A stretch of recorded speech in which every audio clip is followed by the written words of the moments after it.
آئیے آج ایک ایسی ناقابل یقین کہانی سنتے ہیں جو ایمان، خاندان اور رازوں سے بھری ہوئی ہے۔ ایک ایسی شخصیت کی کہانی جو تاریخ کے دھارے کو پردے کے پیچھے سے بدل رہی تھی۔ تو سوال یہ ہے کہ اسلام کا پہلا خفیہ ایجنٹ کون تھا؟ اس کا جواب شاید آپ کو حیران کر دے۔ یہ کوئی اور نہیں بلکہ خود پیغمبر اسلام کے اپنے سگے چچا عباس تھے، جو دشمن کے گڑھ یعنی مکہ کے اندر رہ کر کام کر رہے تھے۔ عباس کی اس کہانی کو ٹھیک سے سمجھنے کے لیے ہمیں پہلے اس خاندان کے اندرونی حالات کو سمجھنا ہوگا، جو وفاداری اور دشمنی کے درمیان پوری طرح تقسیم تھا۔ اب ذرا دیکھیے کہ خاندان کس طرح بٹا ہوا تھا۔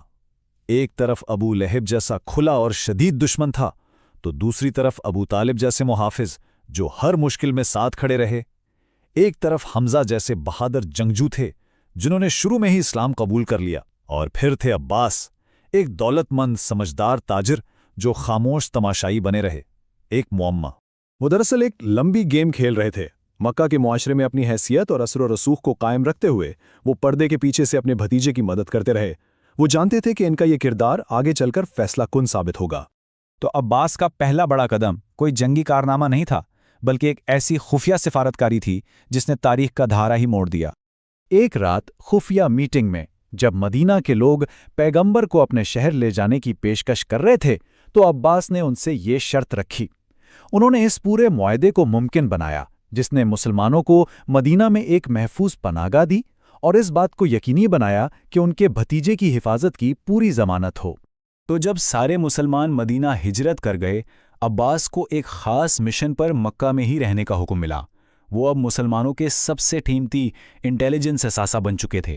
لیکن ان کے اس خفیہ کردار کا سب سے بڑا امتحان ابھی باقی تھا، اور یہ امتحان آیا میدان جنگ میں، جہاں انہیں اپنوں کے خلاف ہی کھڑا ہونا پڑا۔ جنگ بدر شروع ہونے سے ٹھیک پہلے پیغمبر نے ایک بڑا عجیب حکم دیا جس نے سب کو سوچ میں ڈال دیا۔ انہوں نے کہا کہ میرے قبیلے بنو ہاشم کے کسی شخص کو نقصان نہ پہنچایا جائے۔ آخر ایسا کیوں کہا گیا؟ اور پھر وہی ہوا جس کا ڈر تھا۔ پیغمبر کے اپنے چچا دشمن کی صفوں میں لڑتے ہوئے مسلمانوں کے ہاتھوں گرفتار ہو گئے۔ اس ایک واقعے نے سب کو الجھا دیا۔ کیا عباس نے غداری کی تھی، یا پھر یہ سب کسی بہت بڑے منصوبے کا حصہ تھا؟ قید میں آخرکار عباس نے اپنا راز کھول دیا، لیکن ان کے خفیہ مشن کو بچانے کے لیے پیغمبر نے حکم دیا کہ وہ بھی باقی قیدیوں کی طرح فدیہ ادا کریں، تاکہ مکہ والوں کو ذرا بھی شک نہ ہو کہ عباس کس کے ساتھ ہیں۔ اچھا، تو جب عباس مکہ واپس پہنچے، ان کا اصل کام اب شروع ہوا۔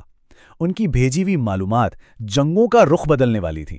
ان کی خفیہ رپورٹس نے مسلمانوں کو ہمیشہ ایک قدم آگے رکھا، چاہے وہ جنگ احد میں دشمن کی تعداد اور راستوں کی خبر ہو، یا جنگ خندق سے پہلے پورے عرب کے اتحاد کی پیش کی اطلاع۔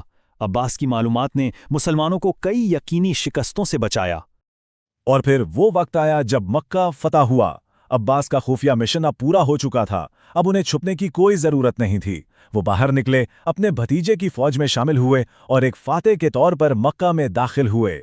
جنگ حنین میں جب ایک گھات حملے کی وجہ سے مسلم فوج میں بھگدڑ مچ گئی، تو عباس نے اپنی ایک اور صلاحیت کا مظاہرہ کیا۔ ان کی آواز بہت طاقتور تھی۔ پیغمبر کے حکم پر انہوں نے بکھرتی ہوئی فوج کو ایسی گرجدار آواز میں پکارا کہ سب پلٹ آئے، دوبارہ منظم ہوئے اور ایک ہاری ہوئی جنگ کو جیت میں بدل دیا۔ جنگوں کا دور ختم ہوا تو عباس مدینہ منتقل ہو گئے، جہاں وہ ایک بزرگ اور مشیر کی حیثیت سے ایک پرسکون زندگی گزارنے لگے، اور ان کی حکمت کی سب قدر کرتے تھے۔ یہاں ایک بہت مشہور واقعہ ہے جو انصاف کی بہترین مثال ہے۔ ایک بار خلیفہ عمر پر عباس کی چھت کے پرنالے سے پانی گرا، تو انہوں نے وہ پرنالہ اکھاڑ دیا۔ عباس سیدھا انہیں عدالت لے گئے۔ وہاں انہوں نے بتایا کہ یہ پرنالہ خود پیغمبر نے لگایا تھا۔ خلیفہ مقدمہ ہار گئے، اور انہوں نے نہ صرف اپنی غلطی مانی بلکہ خود اپنے ہاتھوں سے اس پرنالے کو واپس اس کی جگہ پر لگایا۔ لیکن عباس کی کہانی ان کی زندگی کے ساتھ ختم نہیں ہوتی۔ اصل میں ان کی سب سے بڑی میراث تو ان کی وفات کے تقریباً 1 صدی بعد سامنے آئی۔ دیکھیے یہ کیسے ہوا۔ ان کی وفات کے کئی دہائیوں بعد انہی کی نسل نے اس وقت کی اموی خلافت کا خاتمہ کیا اور ایک نئی سلطنت کی بنیاد رکھی، جس کا نام تھا عباسی خلافت۔ اسی خلافت نے بغداد جیسا شہر بسایا اور اسلامی سنہری دور کی بنیاد رکھی، جو اگلے 500 سال تک دنیا میں علم و حکمت کا مرکز رہا۔ تو آخر میں یہ سوال ذہن میں آتا ہے کہ تاریخ کا کتنا بڑا حصہ ایسے ہی گمنام ہیروز کے ہاتھوں لکھا جاتا ہے جو خاموشی سے پردے کے پیچھے رہ کر دنیا کا نقشہ بدل دیتے ہیں۔